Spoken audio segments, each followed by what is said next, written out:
صلاتك باطلة، وأسأل الله العلي العظيم أن يغفر الله لنا ما جهلناه سابقا. عرفتي المعلومة اليوم تعدلي صلاتك، اليوم تعدلي صلاتك، وبإذن الله كل الصلوات السابقة اللي جهلتي بها ربي يغفرها لك ويتقبلها.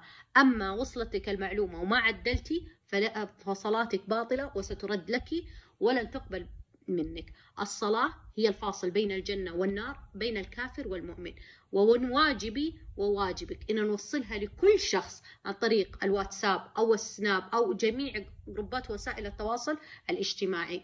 طيب إيش هي الطريقة الصحيحة؟ كيف تكون صلاتي باطلة؟ أنا الآن ححط لك المقطع، وأسأل الله العلي العظيم أن ينفع به زي ما أنا عدلت، وإنت حتسمعي وتعدلي. أنا لازم ننشرها للجميع، لأنه والله العظيم ما أشوفه في المساجد، والله إنه شيء يدمي القلب. صلاة وأنا أعرف إنه عن جهل وليس وخطأ. كيف الصلاة الصحيحة؟ إني أنا أقول الله أكبر في المراحل الانتقالية، يعني وأنا واقفة إلى الركوع في المرحلة الانتقالية، في أثناء ما ينثني الجسم أنت تقولي الله أكبر.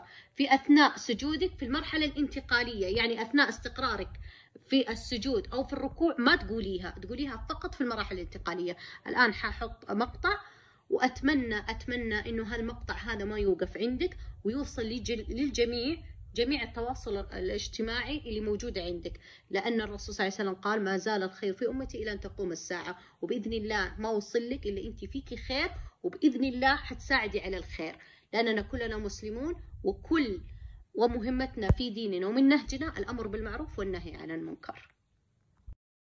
الأخطاء أيها الإخوة اللي تقع عند كثير من المصلين خاصة الأئمة، لأن الإمام يحرص أن يكون الميكروفون أو اللاقط يلقط صوته فيقع في هذا الخطأ. المهم الخطأ أيها الإخوة هذا خطير الحقيقة. الخطأ ما هو أنه كثير من المصلين يكون لفظه للتكبير وهو قائم قبل أن ينحني للركوع، أو يكبر بعد أن يستقر في الركوع، أو يتلفظ بالتكبير بعد أن يستقر في السجود. وهذا أيها الإخوة إذا كان التكبير أثناء القيام يعني قبل الركوع أو حين الاستقرار في الركوع، هذا مبطل للصلاة عند الحنابلة رحمهم الله، وهو قول قوي كما يقول شيخنا ابن عثيمين رحمه الله تعالى. والدليل على هذا أن أبا هريرة حينما وصف صلاة النبي صلى الله عليه وسلم قال كان يكبر حين يركع. فالانتقالات أيها الإخوة، الانتقال هذا هو موضع التكبير. إذا انتقلت من الركوع يعني من القيام إلى الركوع تكبر، إذا انتقلت من الجلسة بين السجدين إلى السجود تكبر. أما أثناء أريد أمثل لكم الآن، انتهيت من الفاتحة ومن سورة بعد الفاتحة، أريد الآن أريد أطبق الصحيح. الخطأ وين أول شيء؟ لو قلت أنا الآن وأنا واقف الله أكبر ابتديت بالتكبير الله أكبر قبل أن أركع، هنا خطأ. أو قلت الله أكبر بعد ما استقريت، هذا مبطل للصلاة. هذا أثناء الانتقال.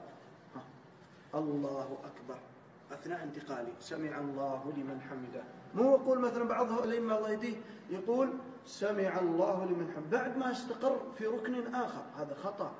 وكذلك في السجود كثير من المصلين متى يكبر؟ إذا استقر في السجود، هذا مبطل للصلاة عند الحنابلة. أثناء أو مثلا إذا رفع قال الله أكبر غلط، أي أنك تقول بعد استقرارك أثناء الانتقال كما في حديث أبي هريرة. فاحذر أن تقع في الخطأ، ونبهوا يا أخوان الإخوة احذر أنك تقع في الخطأ، وهو أنك تكبر بعد ما تستقر في الركن اللي انتقلت إليه، واجعل تكبيرتك أثناء الانتقالات. أسأل الله أن يغفر لي ولكم وأن يحرم وجوهكم على النار. أسأل الله أن يغفر لكل من نشر هالمقطع، وأن يزيدنا وإياكم علما وعملا. ونبهوا أيها الإخوة كل من تحت أيديكم وعلموهم صفة صلاة النبي صلى الله عليه وسلم كما